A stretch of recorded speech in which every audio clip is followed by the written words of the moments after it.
So Alex, you are always a very brave man. So I thank you for joining us. And I want to say to everybody in the viewing audience, this is Cynthia DeLorenzi with Success in the City, here today at the, with great fortune because of our sponsor, Pillsbury, Winthrop, Shaw, Pittman. Pillsbury has been a strong supporter of Success in the City and sharing with you a dynamic series of conversations with incredible business leaders. And today is the first time we're stepping out and we're talking, and including in our series, Talking to Men.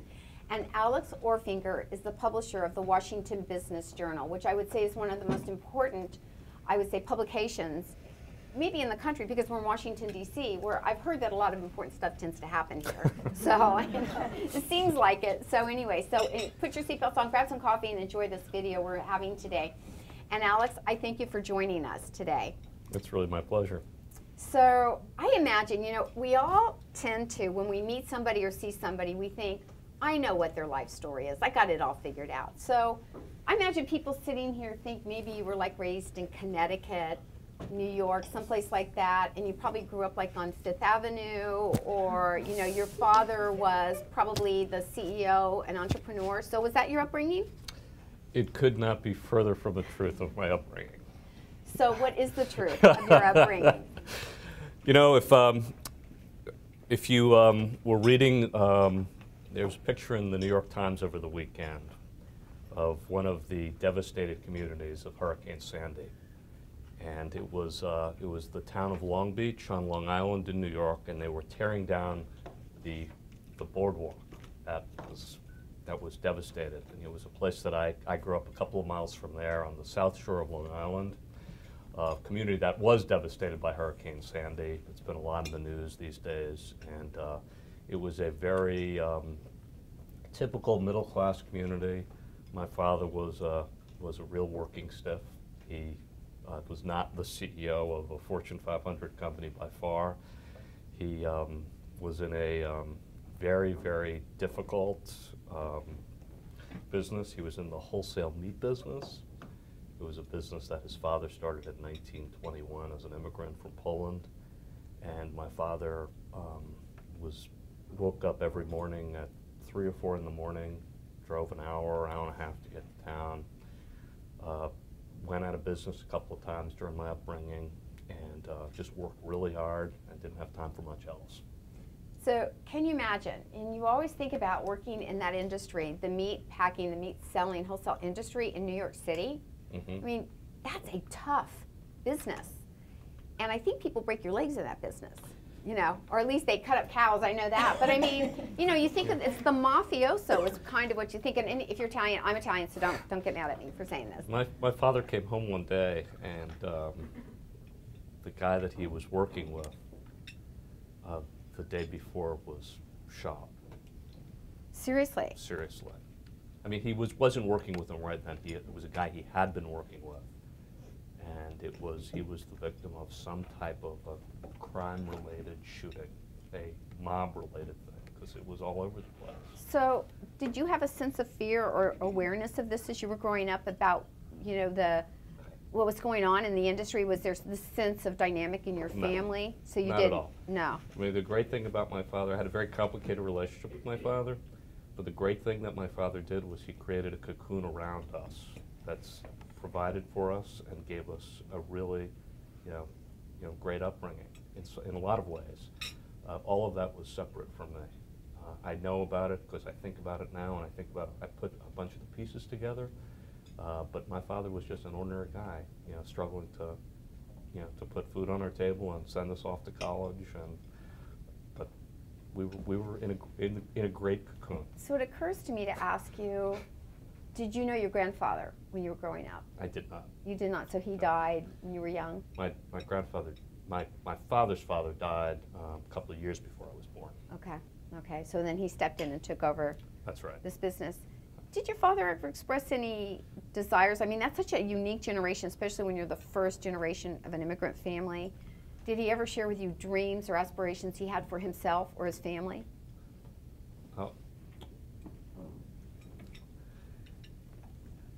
Not directly. I found a letter that my grandfather, who was also named Alex Orfinger, wrote to my father. And it was a letter that my grandfather wrote to my father in the spring of 1945. And the timing is actually very important because my grandfather was a very religious Jew. And he was writing to my father as if he was writing to me in some ways.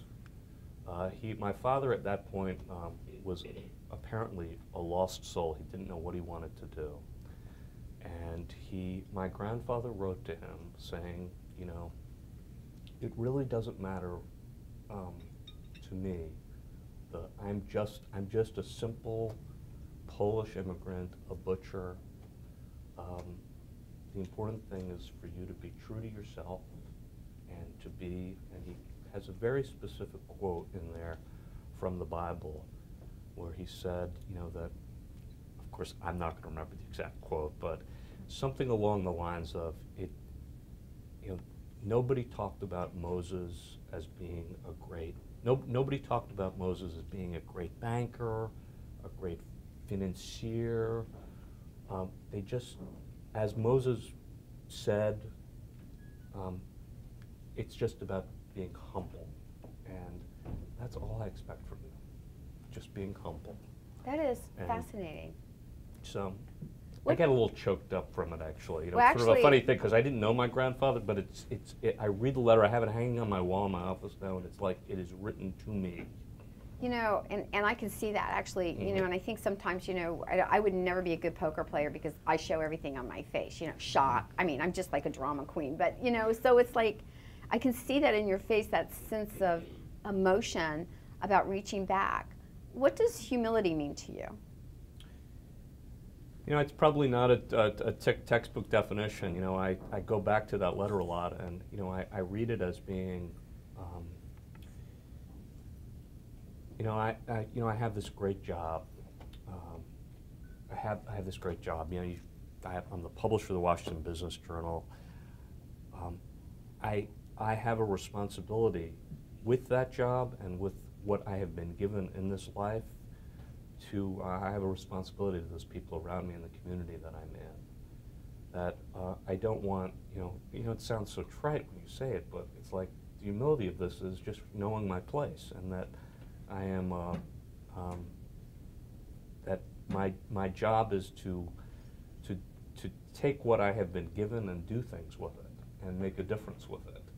And so that's really been what's driving me. It's not about being a great financier. It's not being you know, a banker and reaping tons of profit for myself and my family. It's about, you know, sure, I've been very successful, but it's also about sharing that success and sharing that success with the community around me. You know, they say that still waters run deep, and I know that about you personally, Alex, that you're a person who is really committed to your community. You're more than, it's not like this big ego thing for you. It's really about making a difference where you are, and that really comes through you. I mean, I really see that. So as you're growing up in this dynamic community and you're growing up outside of New York, what did you begin to think of yourself as doing in your life? And what did you see your options as, and what did you think you wanted to do?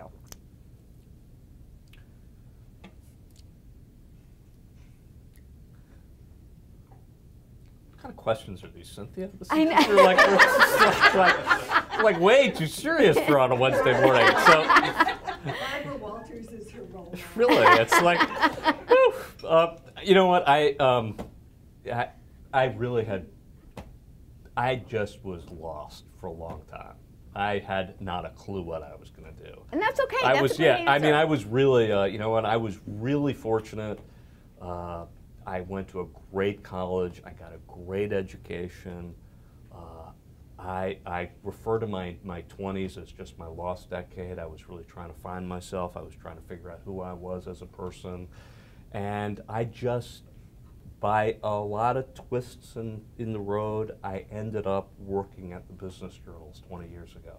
You know, that is really what life is about. Yes. It's about doors opening, doors closing. It is saying yes and saying no, which creates the path of where we are today. And I think what your story is very much telling us is that, like for many people, we don't necessarily know what the destination is. It's the road we're on, and then the choices we make along the way. So I think that's a very important part of your story. You know, I meet a lot of people that, you know, when they're 15 years old, they're very clear about what they want to do. They want to be a doctor. They want to be an architect. And yeah, that's okay. I just wasn't like that. And I wanted to be whatever I was going to be and find out along the way and be an adventurer, you know, take advantage of an opportunity that presents itself. So where did you go to college and what did you study? I went to Vassar College in Poughkeepsie, so I'm used to being in groups of women like this. I was a history major in college, and it was a great experience. So why did you pick Vassar?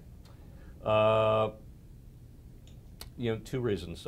My older sister's best friend was going there, so I went and visited her there, and it was great. I got accepted. I went up there for an interview, and I went back a couple of months later to check it out. And I'm walking through the dining hall, and this guy walks up to me, and he says, "Alex." And I'm like, "Yes. How do you know who I am?" "Well, I'm the guy that interviewed you 4 or 5 months ago." Wow. And he remembered the exact interview. And I said, this is a place that's going to really care about me as a person. It's going to remember me. It's a small enough place so that it's going to remember me. So I just said yes to it.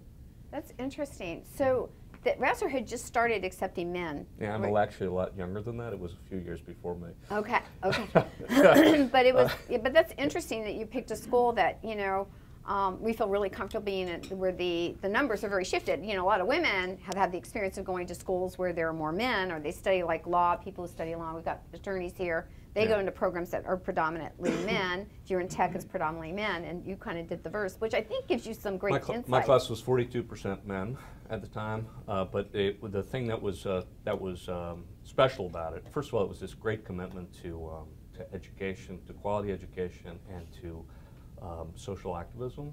It had a history of that. But the other thing was it really showed me really early on that you know, when you sat in the classroom there, the women actually took very active roles in that. You know, they weren't, you know, you go to a lot of, you know, you hear this from a lot of schools where women, you know, as freshmen and sophomores wouldn't actually sit and talk and actively participate. The guys would dominate it. It just didn't happen at Vassar. Yeah, you had to get out of their way. It just did not happen. And, you know, it was a very equal place. You know, it was a very equal place. Let me ask you this about journalism. Are there more men or women working in journalism? That just occurred to me to ask you that question. I don't know the answer to that, actually. Now I think there are probably more women. You think there are more Are there? women? Yeah. That's an interesting, I think we need to know that. Are there more men or women? I think that's kind of interesting, and I don't know. I don't actually pay attention to it so much on our staff. Right. When I think about our staff right now, Well, in television, for instance, I mean, Right. you know, 35 years ago when I started, it was predominantly Because you were men. in journalism too. Yeah. And that was predominantly Claudia men. Taskier sharing with us. And it's, I think it's changed. I think Right. there's a lot of women now. Interesting, interesting. So you why did you pick history to study? I just liked it. Like history? Yeah. Okay. I liked it. I always did. You know, I still do. I still, you know, that's probably half of the things that I read.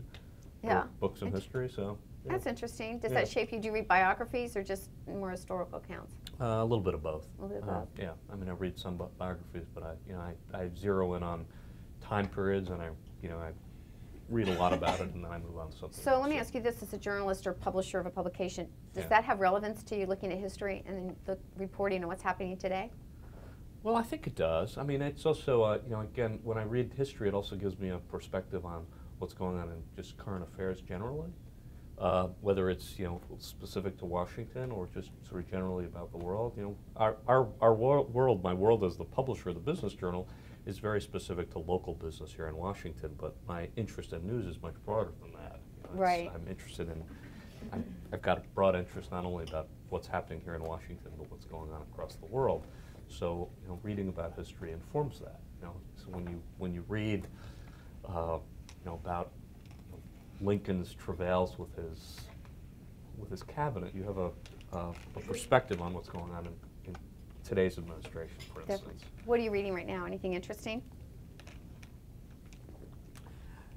You know, over the holidays, I got myself caught in a series of books around World War II and the time immediately after World War II. They were not pleasant reads. So it was not a good time in history. It was not a yeah. good time in history, and you know. But there were a couple of books that came out at the end of last year. One about you know, small town outside of Auschwitz, Poland. That's about this, about how this community, 20 or 30 miles from, you know, the biggest concentration camp, you know, how they survived the war and how what they knew and what they didn't. It was always something that I was always intrigued about. You know, how millions of people could watch how, you know, people were herded off to the camps and what happened. So That is something you, and that's probably a conversation for another day, but you talk about genocide and how that can happen and watching it, and that is astonishing to me. I mean, it just... Well, you read these, I mean, there were 2 books that I read, and it you know, so, you know, answer your question, then you sort of, like, you take that back, and, you know, while I'm not trying to make this comparison, but you think about what happened in our lifetimes in the former Yugoslavia and Rwanda, you know, and how people just can turn and kill the people that are their neighbors. Like, how does that happen? How does that happen in a society? I just don't get it. So right. So, you know, I read this just to try to, you know, have a better understanding of it. Yeah, that is something that always puzzles me, and it's one of those things that's hard to even think about because you can't begin to formulate from, I think, where we sit today, where we've got food and everything that we need, and so you go, how does this happen? So, but certainly it'd be an interesting conversation one day with a panel of people who know and have studied this on human behavior. Yeah. So, first job out of college, what'd you go do? First job out of college. I moved to Washington. Oh, really? Yeah. This was part of my lost decade. Okay. So, you know,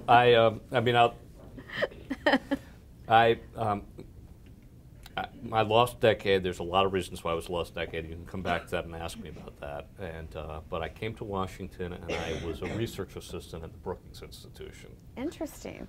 Founded through an old college friend of mine, and worked there for a couple of years. So the Brookings Institute, it still exists today. It does. And what do they focus on? Public policy, foreign policy, economic policy. How'd you like that?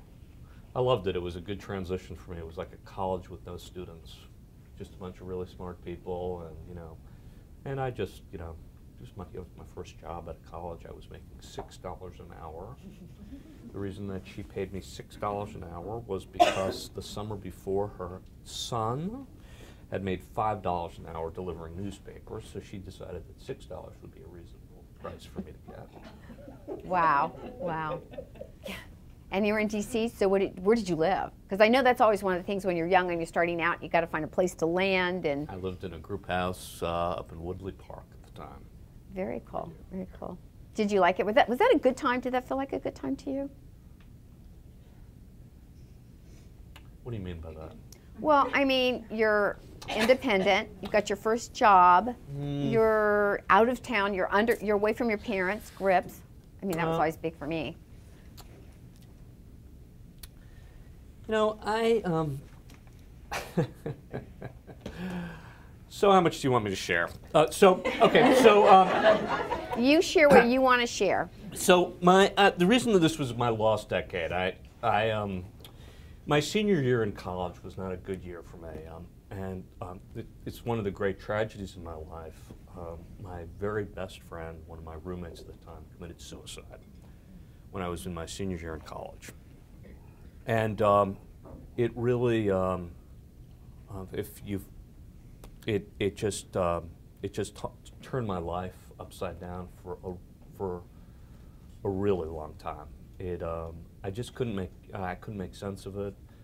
It was like just the horror of it.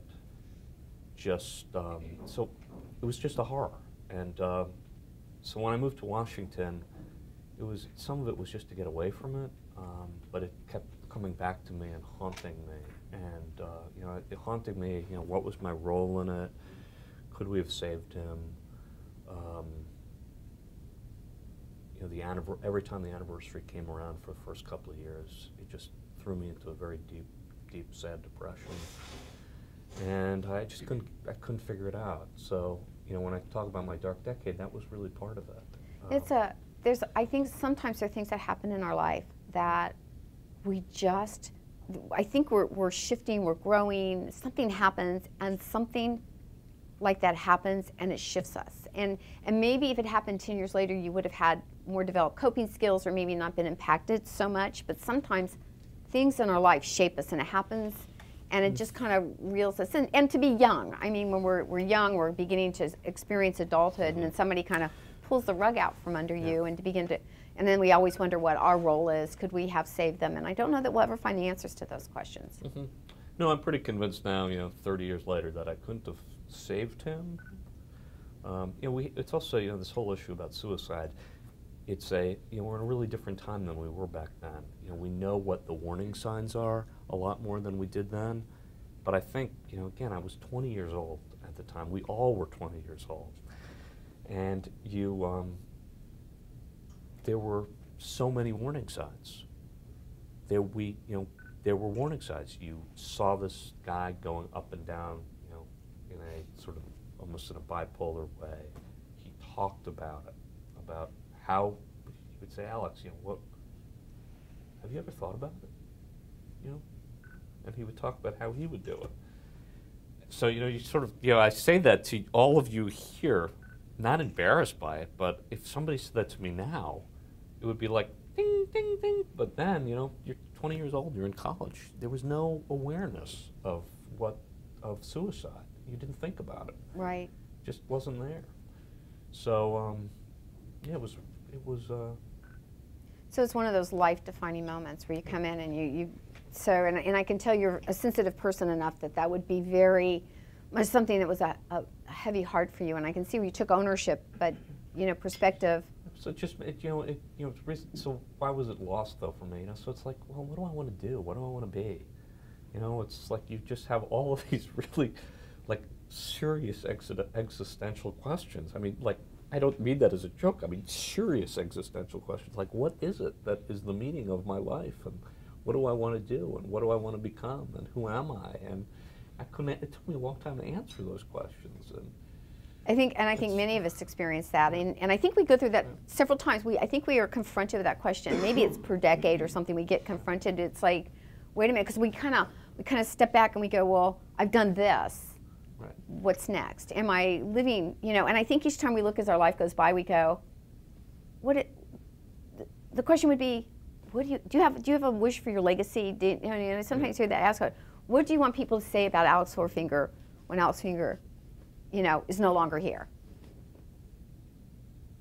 Is that a question? Yes. He looked at me like your lips are moving, but I don't think you're talking. I think it's really, pretty simple.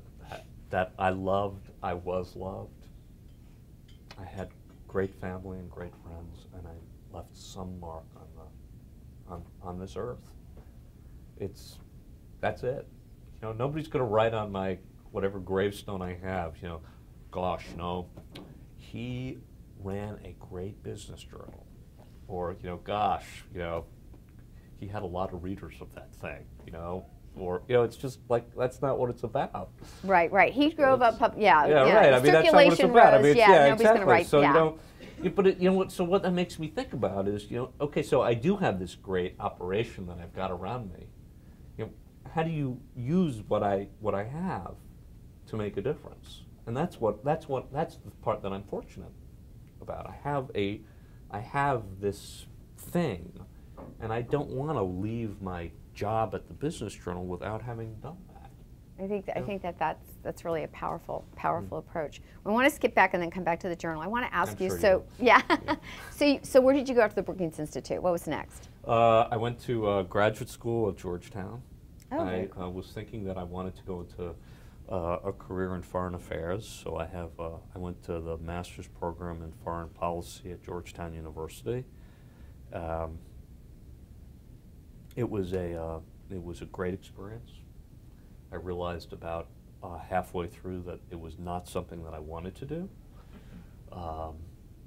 Again, that's kind of goes in that category of my lost decade, and I'm happy that I did it. You take these turns in the world, and but it's not something that I wanted to do. So yeah, but I think that's a gift, and I think if you have retrospect, it doesn't mean you failed. Right. It just means you learned, and I always told my children, I said, it is just as important that you know what you don't want to do as what you want to do, because as you're doing discovery, sometimes we don't find out until we begin. That sounds really great. There's a book called The Dip by Seth Godin. It's a great book, and it talks about when we make a decision to start a new path, a new journey, study medical, go to medical school, whatever it is. And the dip is that long slog, that period where you have to go down here, and it's the tough period. You got to study, you got to work, you got to find out. And if you can't make it through this period, it's not where your journey's supposed to be. And that's always resonated with me. So I also, you know, I talk to a lot of people in their 20s who come looking for jobs like we all do, and I look at, you know, they tell me what they've done. They look at their resumes, and these, you know, so many of us pop around and you do something for a year or 2 years, and then do something completely different. And I think that's an okay thing. It's a great it's thing. exactly what I did, actually. You know, couldn't figure it out, and once, you know, you sort of have to sort it through. You have to try different things, and that's what I was doing. You know, I didn't know it at the time, and I really sort of felt lost about it. But yeah, no, I think that's really interesting. So what did you do after you got your master's? What was so next? you know, right after that, I started, as a result of the program, I got a job with a small French company that was opening up our operations here, and it was about a 25-person company based outside of Paris, and they asked me to help them start selling their wares here. So I opened up a small office here in Arlington for them, and did that for about, you know, it was great actually at the time. I went back and forth to Paris a bunch of times, had really great food. My French got really perfect. I mean, it was actually the first time, and I'd spoken French for a while, and but I knew that I was really pretty proficient when I negotiated my salary and compensation in French. Oh, I'm It was impressed. those numbers that always messed me up, you know. So I always got those backwards, and I think I actually negotiated a good deal. I don't think I got the numbers backwards, so I felt pretty good about it. But it was great. I mean, it was really a great experience. I loved working for a small company, but it just didn't go anywhere. Right. That's interesting. So you ever watch this show? What is it? House Hunters International. I always love that. And like people go to France, and I always think is that something you ever think of yourself doing? Like moving to a small little countryside place and buying one of those old villas and fixing it up? Yeah, I would love to do that. Oh, cool. Okay. Okay. That would be. Yeah, I really would. Except now they're taxing you if you make over $1 million, 75% of your salary. Well, you just don't do it in France. Yeah, that's okay. That sounds good. That's good. Yeah, right over in Belgium. But no, I think that's really interesting because you said France would be really interesting. So you left France, and where did you go? So you leave working for a company in France. So then I went and I again did something completely crazy and different, and I moved to Atlanta and worked for a large consulting and accounting firm in Atlanta. And again, this was just trying to find my spot. I literally just wanted to leave Washington at the time. It was in the late '80s, and I just remember sitting around and saying, you know, I'm not in politics, I'm not in foreign affairs. This is probably not the city for me. You know, it's probably not the place for me. So I just picked myself up and got this job in Atlanta, and lived in Atlanta for 7 years. Worked for what was a predecessor of Ernst & Young. I was their first, you know, office director of marketing there, and worked for them for 3 years, and then joined the Business Journal at the time in Atlanta as their associate publisher. So let me ask you this, and I'm curious about this, like, because each time you had a job, you did a shift. I mean, you didn't stay like it wasn't career path, you know, it wasn't. So when you you moved to marketing, was what you were doing previously complement what they needed you to do? So it wasn't so far off that you couldn't walk in the door and get that job? No, it was, you know, I had always, you know, what I had done since I came out of graduate school was sort of product marketing and product sales. So it did. So I mean, there was a discipline to it that I was doing. I was, you know, what I did with the software company was really help them package a software product that they wanted to roll out through the United States. I helped them put together that program, and we rolled it out, you know, pretty much around the country to a bunch of, you know, through a bunch of distributors around the country. So, you know, I walked back, and so what I was hired to do, you know, at Ernst & Young was to really build sort of a, you know, sales and marketing culture within, you know, this accounting firm. And this was, this was a long time ago when they didn't have anybody like this in these operations. The people that were, in marketing were people that were organizing, cocktail parties and receptions, and that wasn't something that I wanted to do. I really wanted to help the professional team figure out how to do sales and actually not just wait for an opportunity to walk in the door, but to actually create opportunities for themselves. So it was actually very challenging. It was because you were dealing with this culture that just didn't back then get it at all. So you're dealing with much more senior people. They're working with within big Fortune 1000 companies. And how do you generate more business from that? It was a great experience. So a challenge before you was really, I think you really learn a lot from that, because you go in and you have an expectation, and like you say, the culture was one, and you wanted to shift that culture. Did you have buy-in from your superiors? Well, my boss, certainly the person that I worked for, certainly bought in. But it was, when you're trying to do this cultural change, I'm a natural. For me, I'm sort of a natural marketer. I'm a natural. I like talking to people, and I like talking to them about opportunities, and so when you're dealing with many of you know this, when you're dealing with whether it's in law firms, or in accounting firms, these people aren't somebody that they're not natural marketers of their own services. So I was really hired to be their coach and to help them get closer to their clients and their prospects. It's not anything actually different than I do right now, frankly. I spend most of my job right now is working with people that we're touching and coaching them on how to accelerate their own business. Whether they're using the business journal to do that, or whether they're doing things outside of the business journal. But what I want to do is I want to help people move their business along. And that's definitely reflected. I see that in the Business Journal. So from Atlanta, how did you get the job at the Business Journal? Purely through relationships. I had cut a deal. I had made a relationship with the local Business Journal there. I had worked with Ed, who's the publisher there, for a couple of years, and one day I'm just having lunch with him, and he said, I'm looking for a number 2 person to help me run this enterprise. It was the biggest business journal in the country, and it was the flagship of our company. It still is. It's still the biggest one in the country? Yeah. Interesting. I didn't know that. Yep. And so he offered me the job. And I sort of, at that point, I was becoming a little less lost because I realized that I didn't want to work for a big company. I wanted to work for a small company, which this company was, and I wanted to do something that was going to have a more direct impact on the community that I was serving. And being in the news business, it's a natural tie. It's like, boom, it's right there. So how long did you do that, and what did you find that challenge? What was the first thing you learned that you loved when you went in, and what did you not like? Well, working for a small company as opposed to a big company, the first thing that you immediately realize is that you don't have as big a budget. So, so everything that you're doing requires you have to do things a little differently. So I forgot that. I had forgotten that.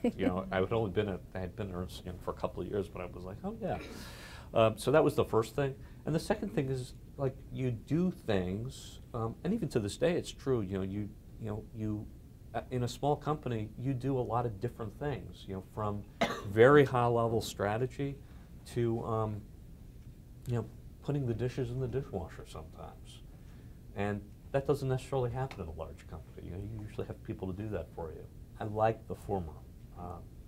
It's a much more hands-on approach to it.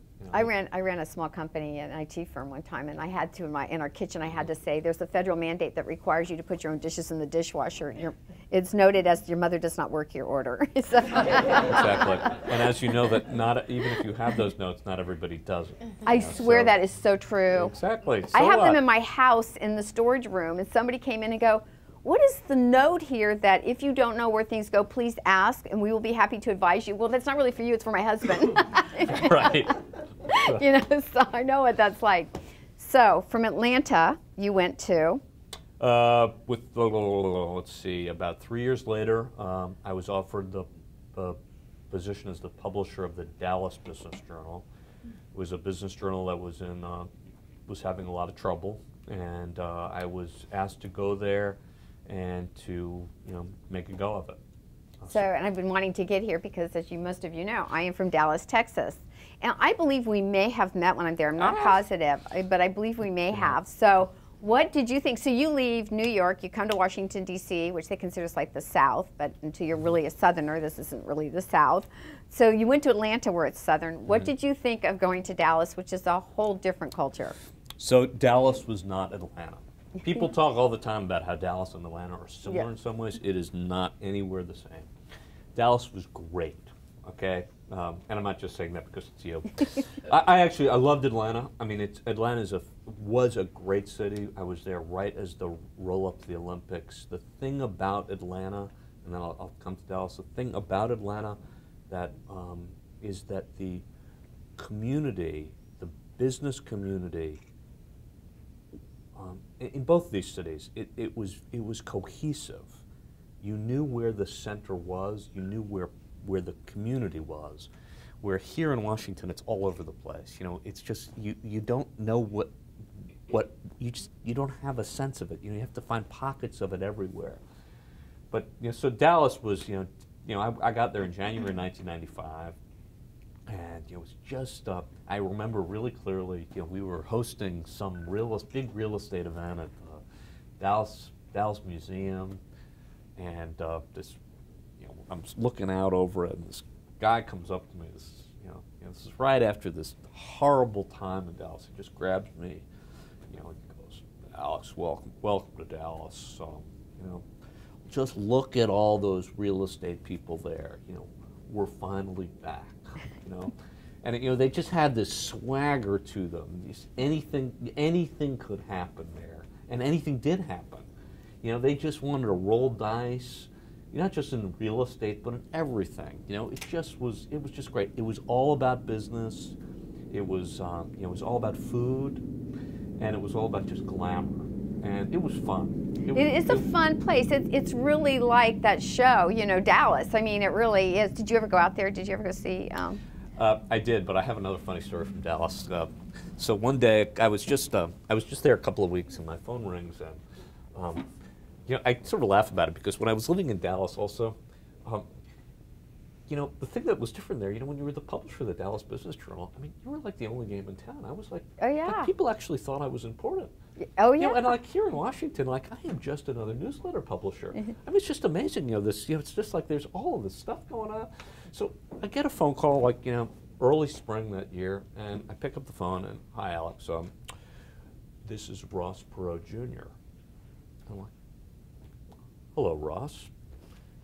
This was right when his father was running for president, or had just run for president. I can't, he says, "I understand you're new in Dallas, and I was wondering if I can give you a little tour of North Texas." And I said, "Sure, I'd love it, Ross." He says, "Okay, meet me at this building at 9 o'clock. So I said, "Fine." He says, "Come onto the roof." And there Ross is. He lands his helicopter on the roof of this building, and his idea of this tour of Dallas was to fly me over everything. And it was, it really, I mean, that is Dallas. That's it. Yeah. It's like, we're not going to drive around. I'm just going to fly you around. Well, Dallas is so big, you could be driving around, and 2 hours later, you're still in Dallas County. That's how big it is, and people don't understand how big it is and how big people are. It's just, so I'm trying to imagine you coming from New York and going to Dallas, because you cannot equate Atlanta to Dallas. Oh God, I mean, I'm sitting there in the thing. I'm saying, "So Ross, he's showing me this big plot of land that he owns." I said, "God, that would be," where they were trying to recruit a car manufacturer there just about that time, and I knew that he was negotiating to do that. I said, "Now, Ross, that would be a perfect place for a car plant, wouldn't it?" He just turns around and says, "Alex, that would be a perfect place for like 20 car plants." I mean, the scale of everything in Dallas is so enormous. Here in New York and the East Coast, everything is so compact. But there, you can just put 20 of these things there. Oh yeah, it's just amazing. It's great. So you're there for how long were you in Dallas? 18 months and 2 weeks. So you did, they didn't run you out of town. Well, No, they did not run me out of town. I had a great experience there. You know, I turned the paper around. The paper was growing like weeds when I left. This job opened up in Washington. I really wanted the job. I did have a bad experience there that I will share with you. Okay. Because I know you want me to share a window on myself here, I Cynthia. do. I do. So I had, you know, most of you know that I am gay, and I had come out a couple of years before when I was living in Atlanta. That was part of my lost period. I had a bad experience in Dallas, actually, that made me realize that I could not live there. And it was when we wrote an article about a company, a pretty significant company in Dallas, and I get a call from the CEO who asked me to come in to his office, and he wanted to rip my head off, which again, you know, in this, you know, this happens to me every once in a while. You know, when we write an article about something, somebody just wants to vent, you know, and say, you know, you got the facts wrong, and you know, I like to hear about it and all this, but I know this was not particularly that. Anyway, there was something that happened in that meeting where he knew that I was gay and was using it as a lever on me in some way that I was just like, that's kind of interesting. Because I had kept it pretty separate from my business life at that point. You know, it was also a different time. And I didn't feel comfortable just, you know, standing up to him. And it was, you know, was I run out of town? I just said, you know what, this is not a particularly gay-friendly state. Mm-hmm. So I'm not sure that I want to spend the rest of my career here. You know, And you know, that was what it was. That was the question that I had to answer. I really appreciate your candor about that, because I think it's time that we open the doors and the light on the world, and tolerance is something we all need. And most people know I was raised around the world, and most of my teenagers were not here, so I did not understand about bigotry or bias or any of those things, because I was raised in a military compound where everybody's different. You know, everybody you see is different, but there's community that forms. So when I run into situations like that, intolerance is something very difficult for me to understand. And in our lifetime, interracial marriage was against the law. And you think about it and you go, that is so stupid. So I'm sorry you had that experience. And I think whenever you have that, it speaks to the offender, not to you. It speaks to the person. And I imagine, I would hope today through wisdom, maybe tolerance has ensued. But I'm sorry you had that experience, but I hope you've used that to be a strength. Oh, I have. It's, you know, it's just, you know, again, you know, we all face moments of bigotry or hatred based on who we are. You know, whether I face anti-Semitism occasionally, even to this day, whether I face people that are intolerant of gay people, it happens. It still happens. You know, as I get older, I guess,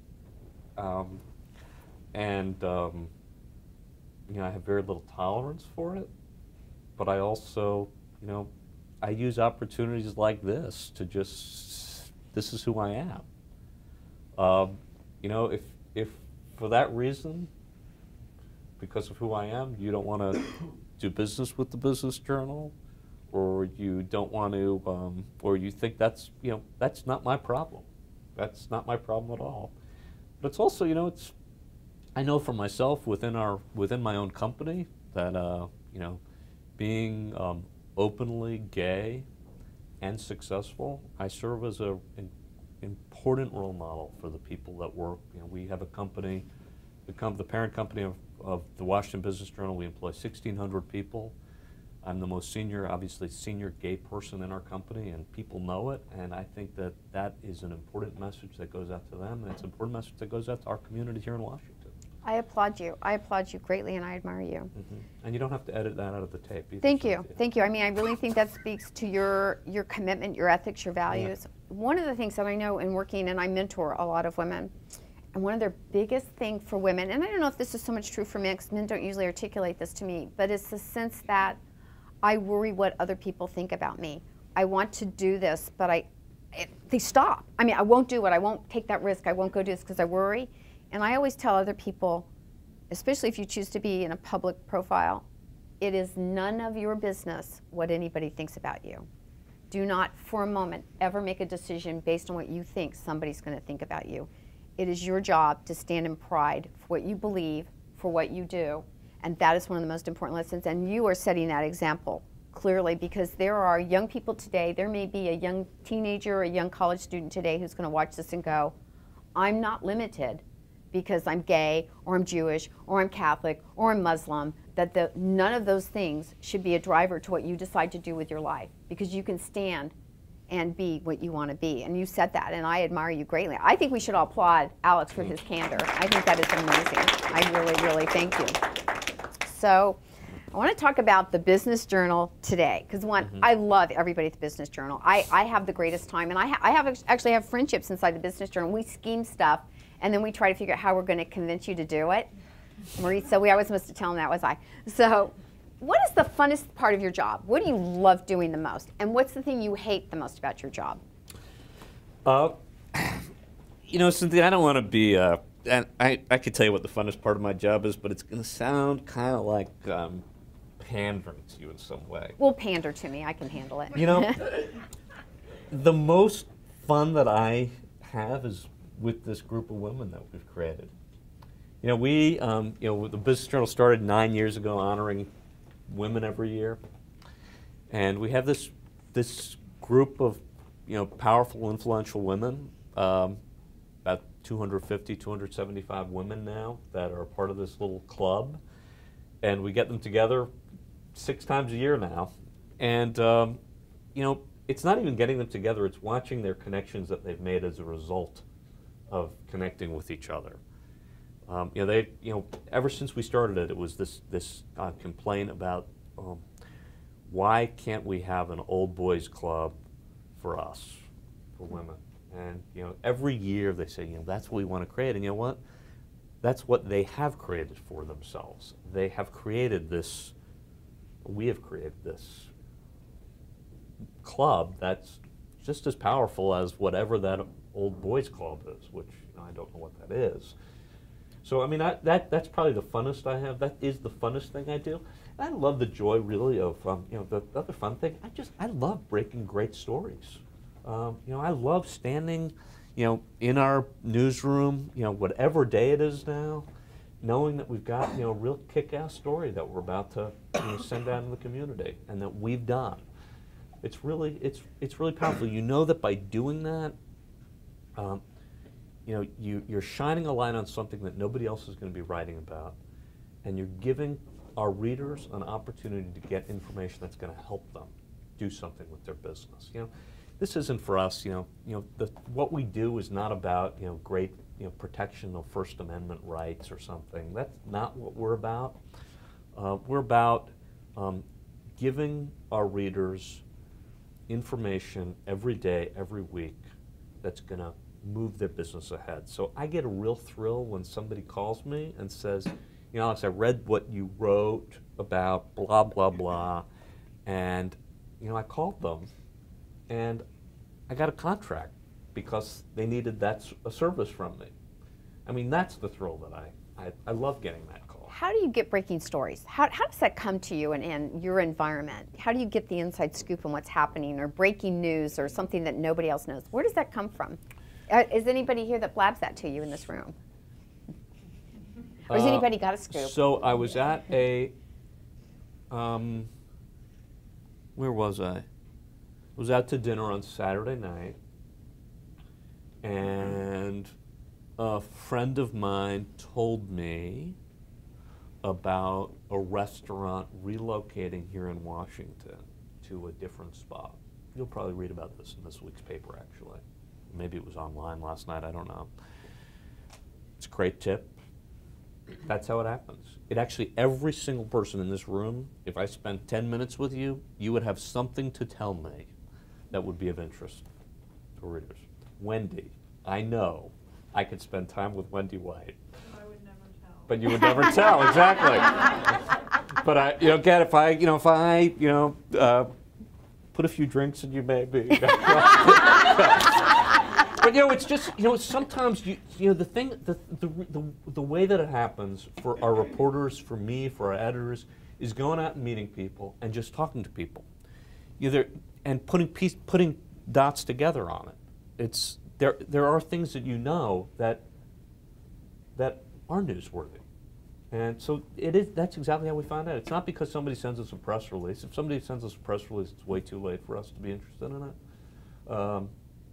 That's how we do it. That's really interesting. I love the back page too. I love what your back there. So maybe read the back. It's the first place I always go. Is that the first place most people go? The back page. I always go to the back page. So I want to see who I know who made the back page. Yeah. So I love the back page. Yeah, one gentleman here today is on the back page. Oh, he's on the front page. And actually, the back page. Ryan. Oh, he's on the back page too. Yeah, so raise your hand, Ryan, so everybody see. He's on the front page. He said he walked in. He said, "Oh, look, I'm on the front page." So that was kind of cool. So let's open it up to some questions. I know some people got some really interesting questions here. That is a great question. So the question is, what's the difference between what an editor does and a publisher? So in our environment, the editor works for me. The editor is responsible for all of the news content. So he, all the words essentially. He is responsible for crafting what's on our website every day, crafting what's in our paper, and he and I, on the content side, what my role in that is, and I think of myself more as the product development person, that I'm working with our editor and our editorial team around what we will be, what holistically is our product, and strategically where it needs to be going. So I don't have day-to-day editing responsibilities, but I do have overall responsibility for what's in the paper. So that's a little bit, again, it's very clear to me that what's in that paper is a reflection of me ultimately, but I do not, I have, there's this old Chinese wall, that everyone talks about between advertising and editorial, that our advertisers can't buy their way into our paper, but I kind of sit on top of that wall and I look over on both sides of that wall. I protect the wall. I make sure that nothing happens over that wall, but I peer into both sides to make sure that, that things are, that our advertisers are not getting preferential treatment, but they're also not getting non-preferential treatment, if that makes any sense. That is a great question. So the question is, I like to repeat them just to make sure we get on camera. What's the next big goal, threshold, secret of the Business Journal? What's your big, hairy, audacious goal? Oh, I like that. Big, hairy, audacious goal. It's a great question. I'm going to answer that in a much longer way than you think I'm going to answer that. We're in a very complicated industry. It's you read about the what's happening in the print media world. The daily papers all around the country are losing readership very, very quickly. We've been very blessed in that our paid subscriber base has remained very constant, has grown a little bit over the last couple of years. It's a great testament, I think, to the quality of what we're doing. But at the same time, we have to continue. We grew our traffic online by about 25% last year. It is not nearly enough. 25% is a lot. I mean, we've got about 1.3 million page views every month. We have to literally double that in the next 18 months because the industry is changing so fast and reader habits are changing so fast. That to me is the single biggest thing that we have to do as an operation. And I don't really, frankly, I kind of know how to do it, but I'm not sure exactly how to do it. That's the real challenge that all of us have is how do you do it and how do you make money doing it? How do you actually put money to that? So I don't know if that really answers your question, but that is our fundamental challenge right now is we need to make sure that our news remains right in everybody's reading stream, and that whether it's on whether it's in the print edition, whether it's on your tablet, whether it's on your iPhone, we've just got to stay in front of you. And the way that when you sit in a room with a bunch of 25 and 28-year-olds and you ask them how they consume news, it's really different, and it's in Twitter streams and Facebook and and through LinkedIn, and you kind of go, okay. Would you follow the model that Huffington has? You could. We've got a paid wall also, so we've got a lot of our premium content behind that. I think the model that pieces of that, pieces of that. If you mean, tell me what you mean by that model. Well, the question was, would the paper consider following a Huffington Post model? I'm just thinking about how she has she has swallowed up a lot of different news pieces, and the way the content is available now. I mean, for instance, I don't think of Huffington in any kind of paper format anymore. Right. I only think of it in terms of what I can see online. And it also has played to advertisers. It's expanded itself, and it's hit on a lot of different areas that it hadn't before. And I'm just wondering if the Business Journal would have the ability to expand that way. So what's intriguing to me about Huffington Post and a number of other things is their ability to pull in a lot of guest bloggers and guest writers, and just expanding their audience that way. We haven't done a great job of that, and that's one of the things that we have to figure out how to do that in a way that's going to really be a traffic engine for us. So there's this balance between original content and aggregated content somehow, and how do you make that work? I mean, do you really want to? Gosh, I mean, we could create a site that's a lot of aggregated content, but is that really what we want? But it certainly has generated a lot of traffic for them, and that's it's also a very different model. I mean, we're a local site. We're a national site, but we're a local site. So we're part of a company that has 43 sites around the country. So we have the ability to sort of have this national engine that creates us, because they can do that through scale.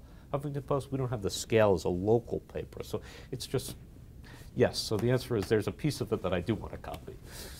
So let me ask you this, because I think it's really interesting. The Washington Business Journal and the Business Journal Enterprise is not publicly held. It is privately held, correct? Yes. Tell us a little bit how that structure works. And who owns them? Who is it that owns them? We're owned by the Advanced Publications, which is a New York-based company owned by the Newhouse family.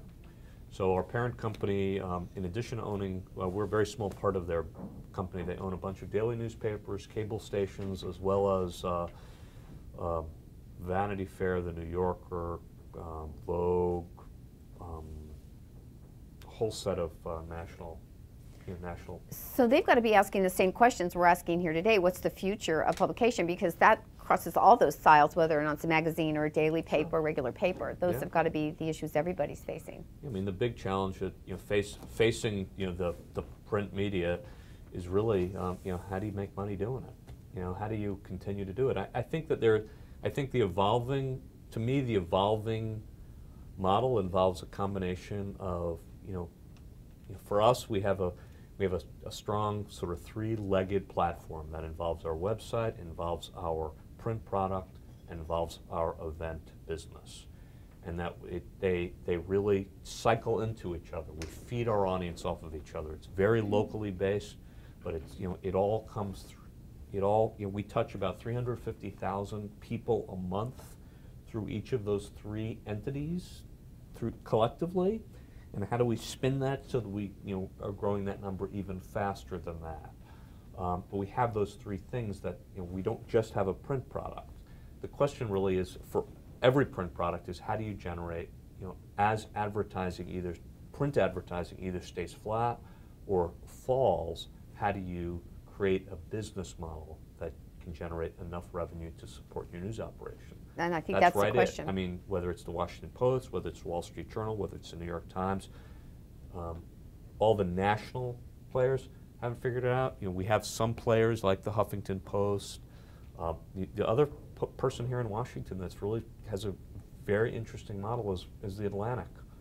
David Bradley and what he's done. He's created a machine that has generated a lot more digital revenue than print revenue based upon having a publication that comes out every month as opposed to more regular than that. Washington really is dynamic with leadership in terms of publishing. So do you guys all ever get together and have a drink and talk about what the future is, or is it very separated?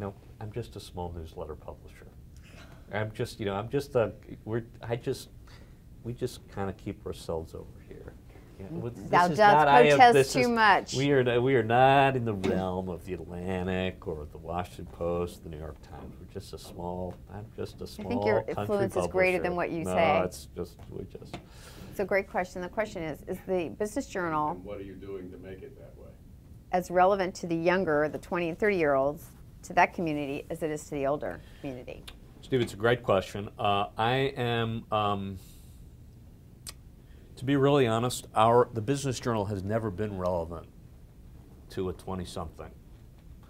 It just never has been. Even 15 years ago, the average age of our reader has always been in the late 40s. It's somebody that is, our demographic, the people that read us, I like to describe it as people that are at the very top of the pyramid.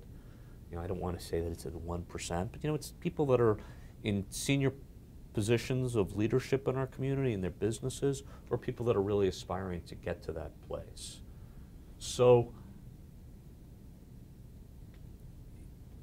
people that are 25 or 28 aren't quite at that point yet, for the most part, so they're not exactly in our demographic. They will grow to be in that demographic, so they've never really been there. We do want to catch them online, though, and we can do that. And there's certain types of news that we know is more interesting for a younger demographic. Now, again, I say that, and it's not black and white. I mean, there are plenty of 28-year-olds who are actually running companies that need the information that we have in the Business Journal, so they do read it. But things that they want to read online, which they read, vociferously. I mean, they just read a lot of it. Restaurants, retail, career information. If we write a story online about the top 10 companies that are hiring, or the top 10 best places to work in Greater Washington, we will get tons of traffic, and it'll come from a younger demographic. I absolutely know it. So you have to. So we know that we can capture them online, but we're not going to capture them just right now in the print product. So Wendy had a question. Okay, Wendy, and then we'll. So we're asking about Mark Bisnow, and Bisnow publication is one that's emerged on the Washington, D.C. scene, and it really focuses more on the social, I would say, ongoings of Washington. So it seems like it's a publication that dispatches a lot of very junior photographers who go out and quickly. So I think it's summary news. I mean, my capsule, It's a great question. First of all, I would not classify it as a publication. Because it's not print, is it? You can't get it in print format. It's only online. It's I have a very broad definition about competition. I'm an extraordinarily competitive person, and so when I do think about Bisnow as competition, I think of WT as competition. I think of the Washington Post as competition. I think of Cynthia as competition. I think of anybody that's going to be attracting a business eyeball anywhere as competition for us. But just like WTOP, we collaborate with WTOP. We provide them their business news, but they also compete with us. There's a lot of room for a lot of different players in town. And I think that what Bisnow has done is they've created something that is certainly it's an event business that brings together people that has certainly filled an apparent void. We have not seen actually our event business itself is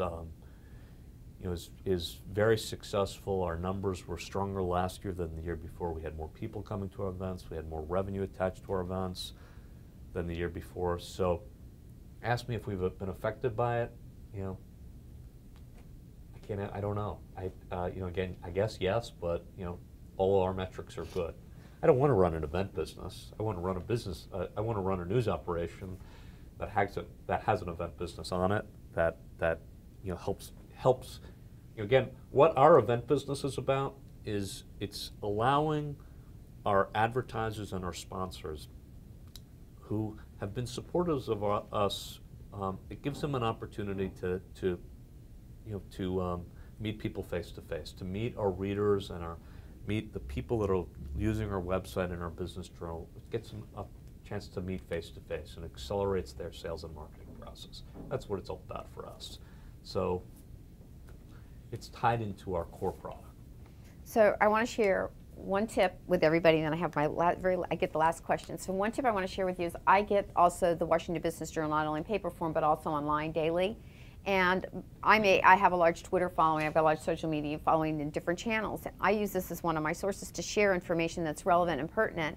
Even though I have people around the world that follow me, I think it's important to find those kind of stories that I think are pertinent. So even though I think you're like maybe competition, you're not, because you're using each other's resources to tap in and find what you need for what you're doing.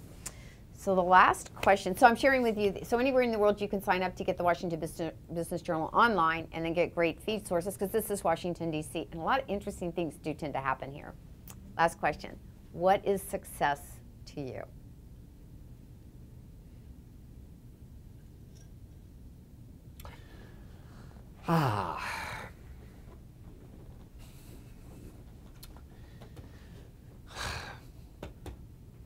I answered that question for you. You did kind of wait, but I want to kind of close there. Close there. Success for me, you know what? If business success for me is about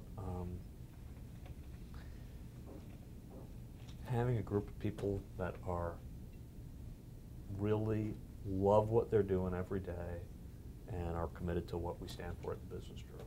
That would be business success for me. Personal success for me is going to be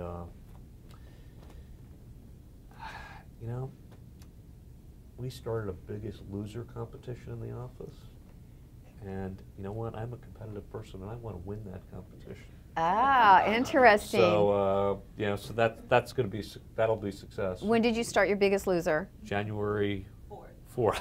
Oh, I already know. I've got a bunch of people here that are also competing. So we've all focused on better eating and better exercising, and so what's the winning? If you win, what do you win?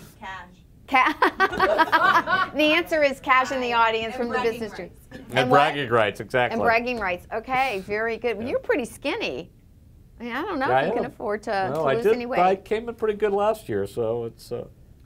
All right, interesting, interesting. Very fun. How many people are participating in your Biggest Loser? 18 people? Wow. All right. Okay. So we'll have to get a report back.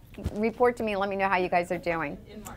So I want to thank you today for joining us for this incredible conversation with Alex Orfinger, who is the publisher of the Washington Business Journal. I think you'll discover in this video that you've watched a lot about success, the road to success, choices we make, and what it's like to be in publishing today. Alex, I can't thank you enough. It was wonderful. Thank you for having me. You're one of my favorite people. Thank you. Thank you.